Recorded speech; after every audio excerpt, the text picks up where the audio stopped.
નમસ્કાર સાથી મિત્રો, એક્ઝામ સાથી ચેનલમાં આપ સૌનું હાર્દિક સ્વાગત છે। આપણે ટેટ 1ની જે પરીક્ષા લેવાઈ છે એની પ્રોવિઝનલ આન્સર કી આવી ગઈ છે। તો હવે આ પ્રોવિઝનલ આન્સર કીમાં ઘણા બધા પ્રશ્નોના જવાબો એવા મુકાયા છે કે એની સામે તમે વાંધો રજૂ કરી શકો છો।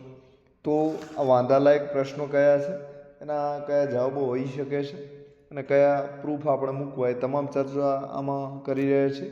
સાથે જેટલા પ્રૂફ અહીં મૂક્યા છે, મળ્યા છે, એ મૂકી રહ્યો છું, તો વિડીયો અચૂક જોઈ લો।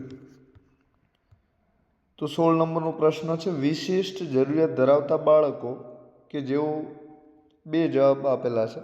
તો સામાન્ય બાળકથી તદ્દન ભિન્ન હોય અને આવા બાળકો દિવ્યાંગ હોય, તો આ બંને જવાબ સાચા છે। કુલ 4 વિકલ્પ છે। તો જે આપણો જવાબ છે એ સાચો હોઈ શકે છે। કયો? એ, કારણ કે જે પ્રશ્ન છે એ પ્રમાણે તમારો જે જવાબ છે એ સાચો હોઈ શકે છે। તો વિશિષ્ટ જરૂરિયાત ધરાવતા બાળકો એટલે કેવા બાળકો? તો વિધાન 1 અને 2 બંને સાચું છે, એટલે કે સામાન્ય બાળકો તદ્દન ભિન્ન હોય છે, આવા બાળકો દિવ્યાંગ જ હોય છે। તો હવે એનો જવાબ પણ આપણે પુરાવો જોઈ લઈએ। તો જે દ્વિતીય વર્ષ બીજા વર્ષનું પીટીસીનું મોડ્યુલ છે જીસીઆરટીનું, તો ડીએલ અભ્યાસક્રમ મોડ્યુલ છે। તો જીસીઆરટીની જે વેબસાઇટ છે ત્યાં અને જે બીજી જે પાઠ્યપુસ્તકો છાપે છે એ રાજ્ય પુસ્તક મંડળની વેબસાઇટ છે ત્યાંથી તમને મળી જશે। શક્ય હશે તો આપણે લિંક પણ મૂકી દઈશું। તો કોર્સ 2B છે, વૈવિધ્ય જાતિ અને સમાવેશી શિક્ષણ, આવૃત્તિ 2020ની છે। તો અહીં તમે જોઈ શકો છો, સામાન્ય બાળકો તદ્દન ભિન્ન હોય છે। તો વિશેષ જરૂરિયાત ધરાવતા બાળકોનું એક લક્ષણ સામાન્ય બાળકો તદ્દન ભિન્ન હોય છે એ છે। બીજું એ કે એ દિવ્યાંગ તરીકે પણ ઓળખાય છે। તો અસાધારણ બાળકો, અપવાદરૂપ બાળકો, અને અંગ્રેજીમાં એના માટે ઘણા બધા શબ્દો પણ વપરાય છે। બીજું, આપણા જે માનનીય વડાપ્રધાન છે એમણે એના માટે શબ્દો જે છે દિવ્યાંગ આપ્યો છે। તો આપણા વડાપ્રધાને એને સપોર્ટ કર્યો છે ને બીજું તમે આ પણ પ્રૂફ અહીં જોઈ શકો છો। તો ગુજરાત સરકારે પણ દિવ્યાંગ બાળક તરીકે એનું નામકરણ જાહેર કરેલું છે। તો આવા બાળકો દિવ્યાંગ હોય જ છે, તો એ પણ સાચી વાત છે। તો આ જવાબ જરૂર છે, એમાં જે જવાબ છે બદલશે, બરાબર, એટલે કે બીમાંથી એ ઓપ્શન થશે। તો જરૂર જે પાના નંબર છે એ નોંધી લેજો અને આ જે પુરાવો મૂક્યો છે એક વખત જરૂર જોઈ લેજો। 17 નંબરનો પ્રશ્ન છે, ડિસ્લેક્સિયા ધરાવતા બાળકો માટે નીચેના પૈકી શું સાચું નથી? બરાબર, સાચું નથી હું પૂછ્યું છે, તો તમામ જવાબો જે છે એ સાચા જ છે, એટલે કે આમાં સાચું ના એવો જવાબ એકે આપણને મળે એમ નથી। તો આ જે પ્રશ્ન છે એ રદ થવાને લાયક છે, બધાને 1 માર્ક્સ મળે એવો પ્રશ્ન છે। તો આ જે પ્રશ્ન છે એ રદ થવાને લાયક છે, તો એના તમામ જવાબો સાચા છે। હવે પુરાવો તમે શોધવા માંગતા હો તો જે બીજા વર્ષનું મોડ્યુલ છે એમાં પ્રકરણ 2CB છે, એ પ્રકરણમાં જોઈ શકો છો, પેજ નંબર 23-24માં આ તમને મળી જશે અને ફકરા નંબર પણ અહીં લખેલો જ છે।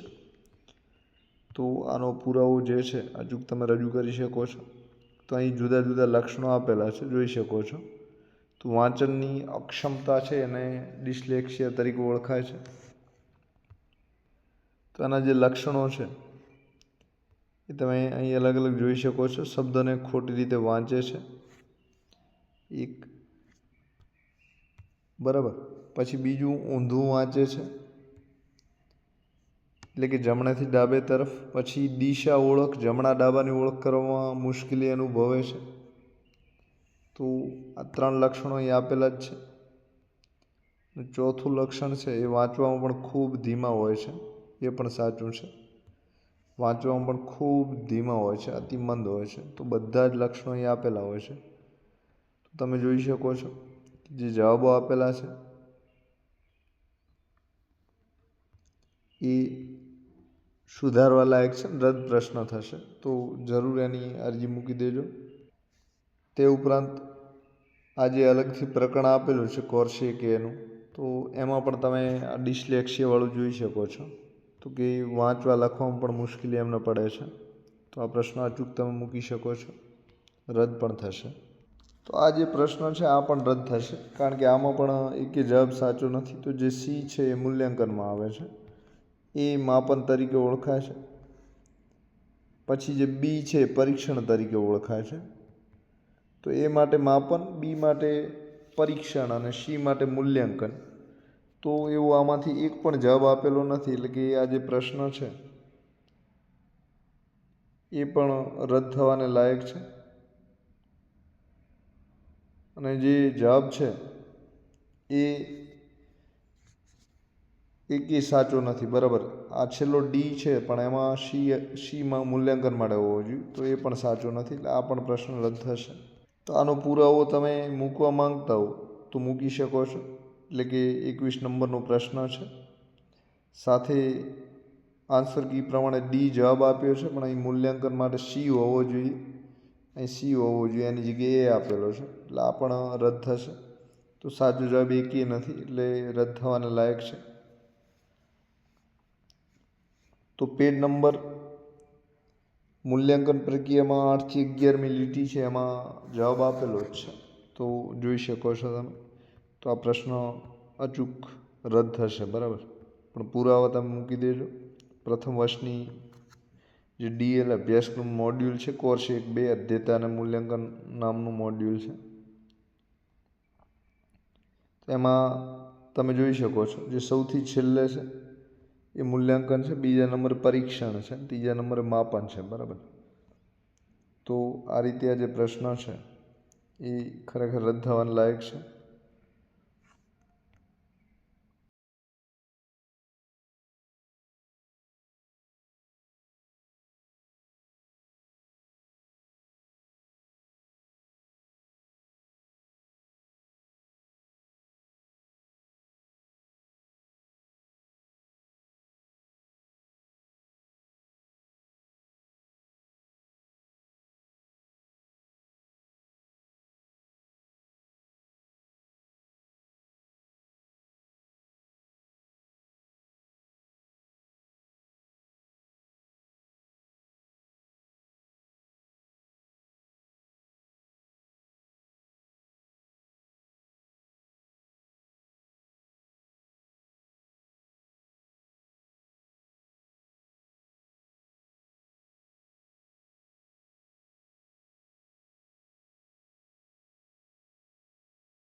તો બીજામાં પણ ખૂણો સાબિત કરવાની વાત છે, તો માપવાની વાત નથી. તો આ જે પ્રથમ વર્ષનું પીટીસીનું મોડ્યુલ છે એમાં તમે જવાબ જોઈ શકો છો.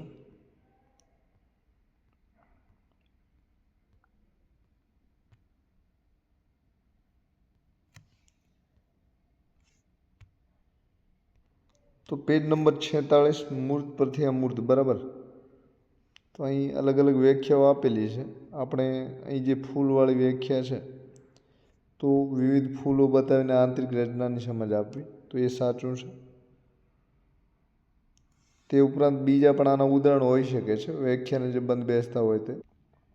એક બીજું જે ઉદાહરણ છે એ તમે જવાબ જોઈ શકો છો કે ત્રિકોણના ત્રણેય ખૂણાના માપનો સરવાળો 180 થાય છે,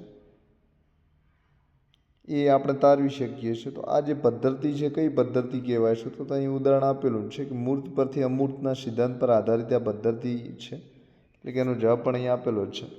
તો આ જે મોડ્યુલ છે તમે જોઈ લેજો, આવૃત્તિ 2020ની છે,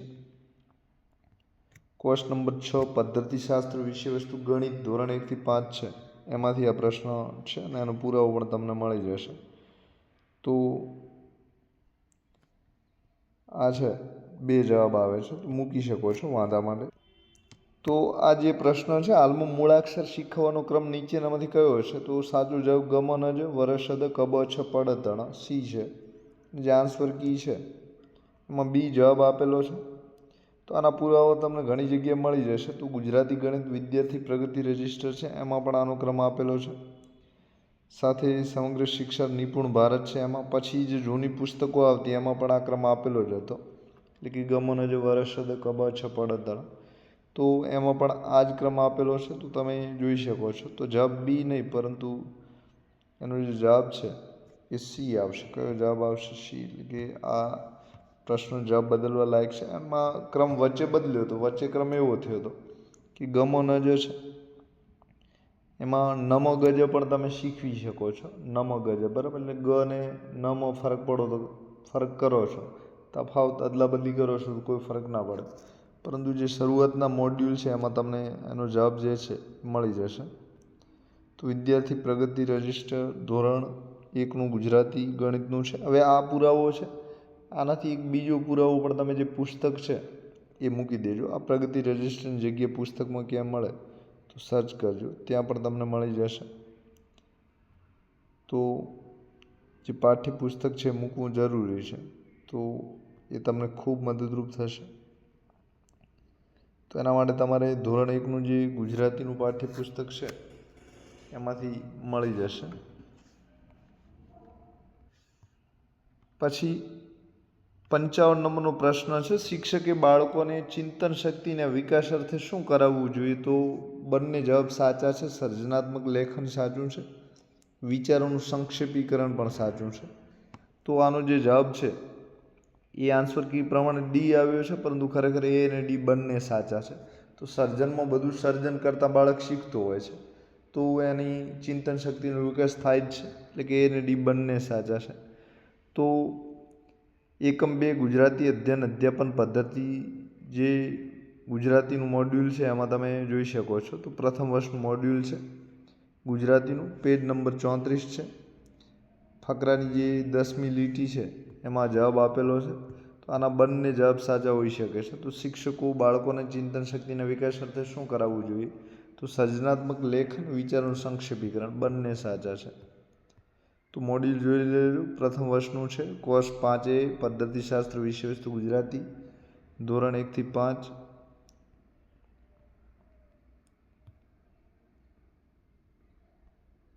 તો તમે અહીં જોઈ શકો છો આ સર્જનાત્મક લેખન આપેલું છે બરાબર. તો જે સર્જનાત્મક લેખન છે એનું કાર્ય શું છે? તો કલ્પના શક્તિ, ચિંતન શક્તિ અને તર્ક શક્તિનો વિકાસ કરવો એ પણ છે. એટલે કે આ જે જવાબ આપેલો છે એમાં બંને જવાબ સાચા છે એમણે આપ્યો, અને સર્જનાત્મક લેખન બરાબર. ત્યારબાદ કયા કૌશલ્યને વ્યક્તિત્વનું દર્પણ ગણવામાં આવે છે? તો શ્રવણ, કથન, વાંચન અને લેખન. વ્યક્તિત્વનું દર્પણ તો વ્યક્તિનું પ્રતિબિંબ જેમ અરીસામાં સામે દેખાતું હોય છે એમ જ વ્યક્તિ જેવું બીજું વ્યક્તિ એટલે કે દર્પણ, અરીસો. તો એક તો કથન હોઈ શકે છે અભિવ્યક્તિ માટેનું, એક બીજું લેખન હોઈ શકે છે. તો બંને જવાબ સાચા છે, કથન અને લેખન. તો આમાં બી જવાબ કથન એકલો આપ્યો છે, તો બી અને ડી બંને જવાબ સાચા છે. તો જે કોર્સ નંબર 4 એ ગુજરાતી ભાષા સજ્જતા છે પ્રથમ વર્ષનું, એમાં પેજ નંબર 38માં 6ઠ્ઠી લીટી 7મી અને 8મી માં જવાબ તમે જોઈ શકો છો. તો બંને જવાબ સાચા છે, કથન અને લેખન. તો જે પ્રથમ વર્ષ ગુજરાતીમાં પ્રાવીણ્ય સજ્જતાનું જે પુસ્તક છે એમાં જવાબ આપેલા છે, તો અહીં તમે જોઈ શકો છો. તો 4 કૌશલ્ય છે એમાંથી અભિવ્યક્તિ શીખવા માટેના 2 કૌશલ્ય છે. તો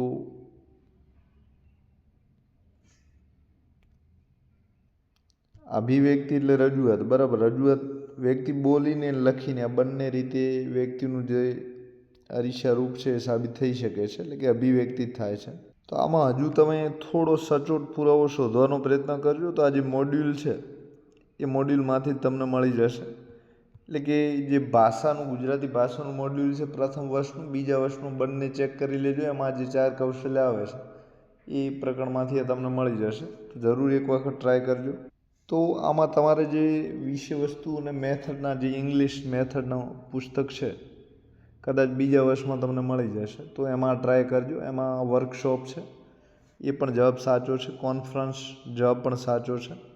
કારણ કે વર્કશોપમાં તમે જે પણ પ્લેટફોર્મ વેર બોર્ડ ડિસ્કશન બરાબર. બોર્ડ એટલે વિસ્તૃત ચર્ચા કરવાની છે, ઓફ સબ્જેક્ટ એટલે વિષયની, પ્રેક્ટિકલ એટલે મહાવરા સાથે બરાબર, પ્રયોગ કરતાં જે કૃતિ હોય છે, જે કાર્ય હોય છે એને સાધનો સાથે કરતાં એમાં ચર્ચા પણ હોય છે, ને જે એમનો રસ છે એ જાણી શકીએ છીએ. તો વર્કશોપ જે કાર્યશાળા યોજાતી હોય છે એમાં પણ આ કામગીરી થતી હોય છે. પછી જે કોન્ફરન્સ છે એ માત્ર ત્યાં ચર્ચા થતી હોય છે, બરાબર. જે સાચો જવાબ છે વર્કશોપ હોઈ શકે છે.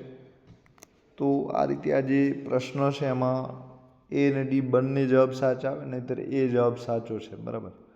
તો આ પણ તમે મૂકી શકો છો. આનો પુરાવો સરકારી ચોપડીનો ચાલે મેઘાલયની છે એવી આપણા ગુજરાતમાંથી પણ પીટીસી મોડ્યુલમાંથી તમને મળી જશે. તો એક વખત શોધવાનો જરૂર ટ્રાય કરજો, તો તમને આ જે છે એ પુરાવો મળી જશે, બરાબર. તો એક વખત ટ્રાય કરજો. એ વર્કશોપની વ્યાખ્યા આપેલી જ છે, એટલે કે સેમ વ્યાખ્યા છે એ તમે જોઈ શકો છો. પ્રેક્ટિકલ એક્સપિરિયન્સ આમાં હોય છે અને ડિસ્કશન પણ થતી જ હોય છે. તો આપણે ગુજરાતનો પુરાવો મળે એવો ટ્રાય કરજો. અને આ જે પુરાવો છે ક્યાં મળે છે તો હું મૂકીશ તમને. તો ગણિત શિક્ષણ દ્વારા વ્યક્તિમાં ચોકસાઈનો ગુણ કેળવાય એ ગણિત શિક્ષણનું કયું મૂલ્ય દર્શાવે છે? તો ચોકસાઈનો ગુણ કેળવાય એ એક તો ચોકસાઈ મૂલ્ય છે, બીજું ઉપયોગિતા મૂલ્ય પણ હોઈ શકે છે. તો આમાં જે જવાબ છે એ સાંસ્કૃતિક આપેલો છે. આ સામાજિક મૂલ્ય પણ કહેવાય. જે વ્યક્તિ વધારે ચોકસાઈ રાખતો હોય છે એ સમાજને એકંદરે ફાયદો પહોંચાડે છે. તો બધી રીતે જવાબ સાચા જ છે બધા, કોઈ એક જવાબ સાચો છે એવું આપણે ના કહી શકીએ. તો આ જે પ્રશ્ન છે તમે વાંધામાં અચૂક મૂકી શકો છો. તો આના એ, બી ને ડી 3 જવાબ સાચા મૂકી શકો છો. ડી એમણે આપેલો છે, એને બી પણ સાચા છે, બરાબર. તો આનો જે પુરાવો છે તમે વધારે શોધવાનો થોડો પ્રયત્ન કરજો. ધોરણ 1 થી 5નું જે વિષય વસ્તુ છે એમાં કોર્સ નંબર 6 ગણિતમાં તમને મળી જશે. તો તમે જોઈ શકો છો કે જે ચોકસાઈનો ગુણ છે એમાં નિર્ણય શક્તિ અને ગણન બંને, એટલે કે ગણિતનું કૌશલ્ય અને નિર્ણય આ બંને વિકસાવે છે. એટલે કે ચોકસાઈ જવાબ પણ સાચો છે. તો આ પ્રશ્ન પણ વાંધા મૂકી શકો છો. એક દુપટ્ટો 2 મીટર 15 સેન્ટીમીટર લાંબો તથા 75 સેન્ટીમીટર પહોળો છે. તેની બોર્ડર ડિઝાઇન કરવા માટે કેટલી લાંબી લેસ પટ્ટી જોઈશે? તો બોર્ડર ડિઝાઇન કરવાની છે, મતલબ કે એની પરિમિતિ શોધવાની છે. તો 2.90 મીટર જવાબ આવે, પણ એવું કોઈ જવાબ આપેલો નથી. તો આજે દાખલાના બધા ઓપ્શન રદ થાય એવા છે અને આ રીતે જે પ્રશ્ન છે એ રદ થવાને લાયક છે. તો આ જે પ્રશ્ન છે એ ખરેખર રદ થવો જોઈએ. તો આના પુરાવા તાર્કિક રીતે તમે સમજાવી શકો છો કે એક જવાબ સાચો ના હોઈ શકે. તો 105 નંબરનો રદ થશે. ગણિત શિક્ષણમાં કોઈ મુદ્દાને વિવિધ રીતે જોવા માટેની પદ્ધતિ કઈ છે? તો વ્યાખ્યાન, પ્રોજેક્ટ, તુલના પદ્ધતિને પરિસંવાદ. તો ગણિત શિક્ષણમાં કોઈ મુદ્દાને વિવિધ રીતે તમારે જોવો હોય તો કોઈ મુદ્દાને બધી બાજુથી તમારે તપાસવો હોય તો પરિસંવાદ એટલે કે ચર્ચા કરવી પણ સાચું છે, એટલે કે વિશાળ ચર્ચા યોજવી. અને બીજી તુલના, સરખામણી કરવી એ પણ સાચું છે. એટલે કે સી અને ડી બંને જવાબ સાચા છે. તો આ જે પ્રશ્ન છે 2 જવાબ સાચા હોઈ શકે છે. તો આ જે પ્રશ્ન છે એના માટે તમે જે પુરાવો છે એ મૂકી શકો છો. તો કોર્સ નંબર 5 એ છે પદ્ધતિશાસ્ત્ર વિષય વસ્તુ ગુજરાતી ધોરણ 1 થી 5, બરાબર. અહીં ગણિત પૂછ્યું છે. અહીં ગણિતનો પ્રશ્ન છે અને જે પુરાવો છે ગુજરાતીનો મૂકેલો છે. તો તમે ગુજરાતીની જગ્યાએ ગણિતનો શોધવાનો પ્રયત્ન કરજો. ગણિતનું ન મળે ક્યાંય તમને તો જે તુલના પદ્ધતિની છે એ વ્યાખ્યા આપી શકો છો. વ્યાખ્યા આધારે તમે એને સમજાવવાનો પ્રયત્ન કરી શકો છો. તો અહીં વ્યાખ્યા આપેલી છે તુલના પદ્ધતિ, તમે જોઈ શકો છો.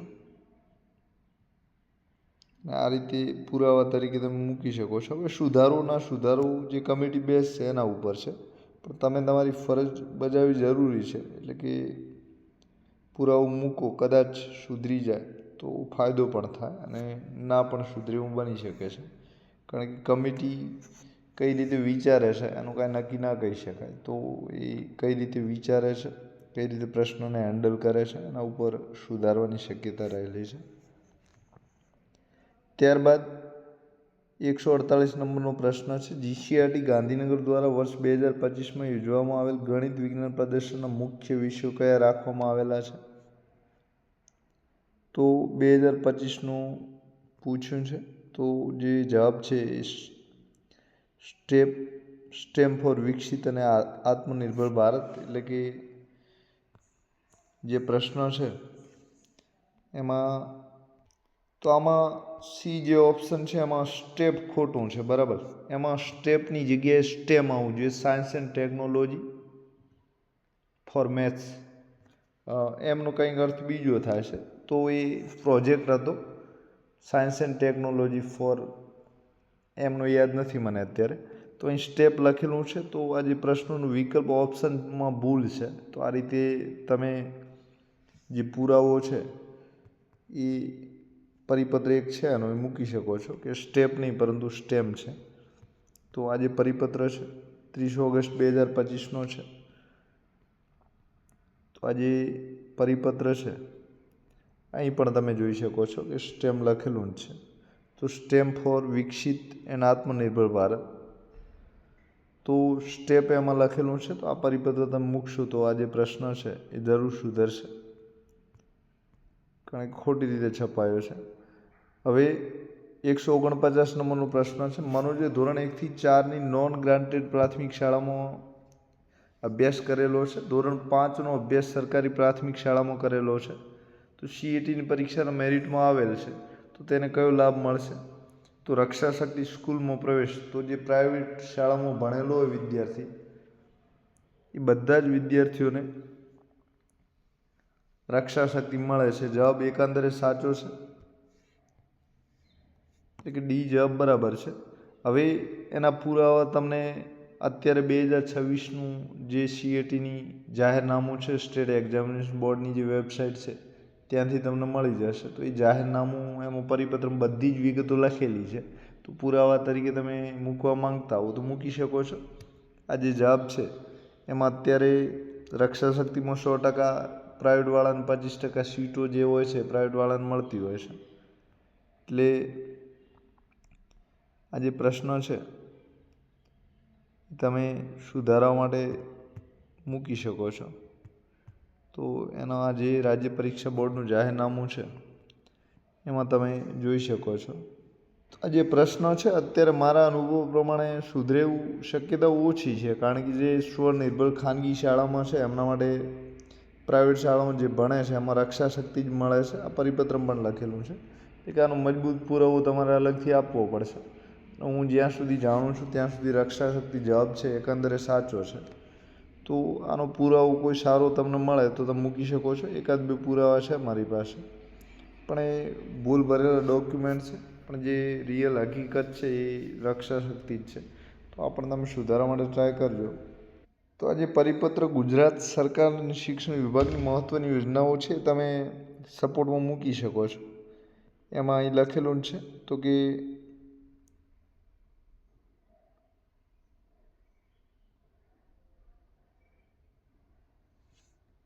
અહીં જે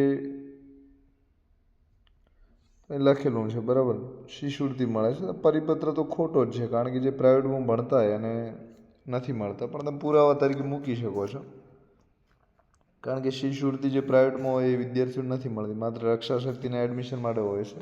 એટલે આ પ્રશ્ન મહેનત કરો થાય તો સુધરવાની શક્યતા ઓછી છે. તો આ જે બુક છે આમાં 4 નંબરના મુદ્દામાં લખેલું છે, પુરાવા તરીકે તમે મૂકવા માંગતા હો મૂકી શકો છો, બરાબર. તો CET માટે જ છે, એટલે કે ધોરણ 5 માટે. તો આ સરકારી પ્રકાશન છે, આ બુક તમે જોઈ શકો છો, બરાબર. આ બુકમાં આપેલું છે. 3જા નંબરનો જે પ્રશ્ન છે, એક શિક્ષક જુદા જુદા ચહેરાઓ અને કાર્ડ્સનો ઉપયોગ કરી વિદ્યાર્થીઓને તેમની લાગણી વ્યક્ત કરવાની પ્રવૃત્તિ કરાવે છે. તો લાગણીથી સાંવેગિક વિકાસ, ભાવાત્મક વિકાસ થાય છે, વાત સાચી છે. તો આ જે ભાવાત્મક વિકાસ છે એની સાથે ભાષા વિકાસ પણ જોડાયેલો છે, એટલે કે ભાષા વિકાસ પણ થાય જ છે અને માનસિક વિકાસ પણ થાય છે. કારણ કે સાંવેગિક વિકાસ અને માનસિક વિકાસમાં ફરક એટલો છે કે જે માનસિક વિકાસ છે એ IQ છે, જે સાંવેગિક વિકાસ છે EQ છે, એટલે બુદ્ધિનો એક પ્રકાર છે. તો અહીં પૂછ્યું છે કે વિકાસ થાય છે, લાગણી વ્યક્ત કરવાની પ્રવૃત્તિ કરાવે છે. તો વિકાસ જે તમામ પ્રકારનો વિકાસ છે એ કોઈ પણ પ્રવૃત્તિથી થતો હોય છે. તો આ જે પ્રશ્ન છે આનું ક્યાં પ્રૂફ મળે તો શોધવાનો ટ્રાય કરજો. સાથે જે પીટીસીનું પ્રથમ વર્ષનું મોડ્યુલ છે એમાં તમને આનો મળશે, તો ટ્રાય કરજો એક વખત. 23 નંબરનો જે પ્રશ્ન છે, અધ્યેતા કેટલું શીખ્યા, કેવી રીતે શીખ્યા? તો મૌખિક અને લેખિત મૂલ્યાંકન છે, રચનાત્મક મૂલ્યાંકન છે, બધા જ મદદરૂપ થાય છે. એટલે તો બી અને ડી બંને જવાબ સાચા છે. પણ આનો પુરાવો શોધવાનો પ્રયત્ન કરજો. તે જે મૂલ્યાંકન એકમ પીટીસીનું છે એમાંથી તમને મળશે, તો એક વખત જરૂર ટ્રાય કરી લેજો 23 નંબરમાં. 26 નંબરનો જે પ્રશ્ન છે, સિન્ડિકેટ પ્રયુક્તિ એટલે શું? તો એમાં બહુ શ્રેણીએ કીધું છે. તો ઘણા બધા ધોરણમાં સિન્ડિકેટ પ્રયુક્તિ શું છે? તો નિવૃત્ત શિક્ષકે કેળવણીકારનું શિક્ષણમાં ઉપયોગ, જવાબ સાચો છે સી. પણ જે બી જવાબ છે, ફળિયા મોનિટરિંગ શિક્ષણ પ્રયુક્તિ, એ પણ ક્યાંક ને ક્યાંક જવાબ તરીકે આવી શકે તેમ છે. કારણ કે આવા અલગ અલગ જે રખડતા છોકરાઓ છે એમને ફળિયામાં પણ ભણાવી શકાય છે, અને અલગ ધોરણના છોકરાઓ જે હોય એમને આ સિન્ડિકેટ મેથડથી પણ ભણાવી શકાય છે. તો આનો ક્યાં મળે સાચો આન્સર તો શોધવાનો એક વખત ટ્રાય કરજો. મને પીડીએફ મળશે તો જરૂર મૂકીશ. 29 નંબરમાં વર્ગ વ્યવહાર દરમિયાન, તો શિક્ષક જ્યારે વર્ગ વ્યવહાર કરતા વિદ્યાર્થીઓને ભણાવી રહ્યા હોય ત્યારે શિક્ષકની પરોક્ષ અસર દર્શાવે છે. તો શિક્ષક વિદ્યાર્થીઓની લાગણી સ્વીકારે છે. તો શિક્ષકને લાગણી વધારે હોય, સહાનુભૂતિ હોય તો એની લાગણીનો સ્વીકાર કરે છે, બરાબર. તો અસર દર્શાવે છે. તો કેવા પ્રકારની અસર છે? તો પરોક્ષ છે, બરાબર. તો એ જવાબ સાચો છે. હવે બીજો, તમે શિક્ષક વિદ્યાર્થીઓના બાકીના જે બી ને સી ને ડી ત્રણેય જે છે પ્રત્યક્ષના ઉદાહરણ છે. પણ એ નંબરનું છે એમાં કોઈ એવી ચોખવટ નથી કે શિક્ષક વિદ્યાર્થીની લાગણીનો સ્વીકાર કરે છે. દાખલા તરીકે કોઈ વિદ્યાર્થી શિક્ષક જ્યારે ભણાવતા હોય છે ત્યારે એવું લાગે કે કોઈ વિદ્યાર્થી ખોટો જવાબ આવે છે, પણ શિક્ષક એના પ્રત્યે થોડી સહાનુભૂતિ રાખે અને એનો જવાબ જે છે એને સ્વીકારે કે તારો જવાબ જે છે એ બરાબર છે. તો જે ભણાવતા હોય ત્યારે પણ એની લાગણીનો સ્વીકાર કરી શકે છે. તો એમાં પ્રત્યક્ષ ને પરોક્ષનું કાંઈ છે નહીં. તો આ જે છે એ થોડો ગૂંચવણ ભર્યો છે. તો મૂકવા માંગતા હો તો મૂકી શકો છો. તો જે વાંચન વિદ્યાર્થી કરતો હોય છે એમાં બે શબ્દો વચ્ચેનું યોગ્ય અંતર પણ જરૂરી છે. દાખલા તરીકે બે શબ્દોનું વાંચન વિદ્યાર્થી કરે છે અને યોગ્ય અંતર જાળવતો નથી, તો આ જે પ્રશ્ન છે આમાં સી અને ડી બંને જવાબ સાચા હોઈ શકે છે. તો બે શબ્દો વચ્ચે દાખલા તરીકે અંતર, આપણે અનુગની વાત કરીએ, દાખલા તરીકે રમેશથી લખોટી પકડાઈ, બરાબર. હવે રમેશને જે થી છે એ અલગ વાંચે છે, તો યોગ્ય અંતર જાળવતો નથી, તો પણ એ વિદ્યાર્થી ખોટી રીતે વાંચી શકે છે. તો આ જે બે શબ્દો વચ્ચેનું યોગ્ય અંતર છે એ જાળવવું જરૂરી છે. આમાં લેખનનું કૌશલ્ય છે પણ વાંચનમાં પણ એટલું જ જરૂરી છે. કારણ કે જે વિદ્યાર્થી બે શબ્દો વચ્ચે યોગ્ય આરોહ અવરોહ નથી કરતો તો ત્યાં એ વાંચન છે એ ભૂલ ભરેલું હોઈ શકે છે. તો એકાવનું મૂકી શકો છો તમે. તો 72 નંબરનો પ્રશ્ન છે, એ આ જે ચિહ્ન આપેલું છે એ શું દર્શાવે છે? તો ગ્રુપ વર્કનો મતલબ છે જૂથ ક્રિયા, બરાબર, ટોળીમાં પ્રક્રિયા કામ કરવું. અને જે પેર વર્ક છે એનો પણ મતલબ એ જ થાય છે, એટલે કે જૂથમાં, ટોળીમાં કાં તો જોડકામાં, બેમાં કામ કરવું. તો એ પણ જોડકાને સૂચવે છે. તો એક વખત ચેક કરી લેજો એ નિશાની શું સૂચવે છે. પ્રાથમિક સ્તરે સંખ્યા ખ્યાલમાં મુશ્કેલીનું કારણ શું છે? તો મૂર્ત વસ્તુ સાથે ગણતરીનો અનુભવ ન કરવો. સી તો સાચું જ છે, પણ ગણિત પ્રત્યે આ રુચિ પણ હોઈ શકે છે, ગણિત વિષય પ્રત્યે લઘુતા ગ્રંથિ પણ હોઈ શકે છે. તો ત્રણેય જવાબ સાચા હોઈ શકે છે. તો આ પ્રશ્ન તમારે જરૂર મૂકવો જોઈએ, સુધરવાના ચાન્સ હોય છે. કારણ કે કોઈ એક કારણ 100% જવાબદાર હોય એવું નથી હોતું. થોડા અંશે ઘણા બધા બીજા કારણો છે પણ જવાબદાર હોઈ શકે છે. તો આ પ્રશ્ન તમે 119માં મૂકી શકો છો. 125 નંબરમાં જે લચકતા છે એ જોડણી ખોટી છે, લવચિકતા આવે છે, બરાબર, લવચિકતા. તો અંગ્રેજીમાં સાચું છે, ગુજરાતીમાં ખોટું છે. ટ્રાય કરજો મૂકવાનો. સુધરે ન સુધરે એ સમિતિ ઉપર જશે. 133માં કાલ્પનિક પ્રવાસ પદ્ધતિ છે એ ટીવી પર બતાવી શકાય કે આવી જગ્યાઓ છે. પ્રોજેક્ટ પદ્ધતિ બેસ્ટ છે પણ થોડી ખર્ચાળ છે, કારણ કે જે પહાડી રહેઠાણ છે ત્યાં ડાંગો પેલા જે સરોવરમાં રહેવા માટેની હાઉસબોટ છે, પછી બીજા જે લોકો ત્યાંના રહે છે, તો એ ખર્ચાળ પદ્ધતિ છે. પ્રોજેક્ટ થોડા ખર્ચ વધારે થાય છે, બાકી પ્રોજેક્ટ પદ્ધતિ પણ બેસ્ટ જ છે. બરાબર. 148માં મૂકી દેજો. Science, technology, engineering and maths. બરાબર. સ્ટેમનો મતલબ થાય છે. અહીં સ્ટેપ આપેલું છે એટલે કે ખોટું છે. તો આપ સૌનો આભાર. એક્ઝામ સાથી ચેનલ જરૂર સબસ્ક્રાઈબ કરો. મનમાં કોઈ પ્રશ્ન તો કોમેન્ટ કરી શકો છો. Thank you very much. વાંચનનું મૂલ્યાંકન કરતી વખતે કોઈ નવો શબ્દ જોડીને વાંચવો. બરાબર. એટલે કે યોગ્ય અંતર જાળવવું, વિરામ ચિહ્નોનો ખ્યાલ તો બરાબર. પછી જે સિન્ડિકેટ મેથડ છે એમાં ફળિયા શિક્ષણ પણ તમે જોઈ શકો છો. એટલે કે શિક્ષક દ્વારા ફળિયામાં જઈને શિક્ષણ આપવું, તો બંને સાચા છે. ત્યારબાદ તો FYના મોડ્યુલમાં તમને આનો જવાબ ફળિયા શિક્ષણનો મળી જશે. ચેક કરી લેજો. ત્યારબાદ ઓકે, થેન્ક યુ, આભાર.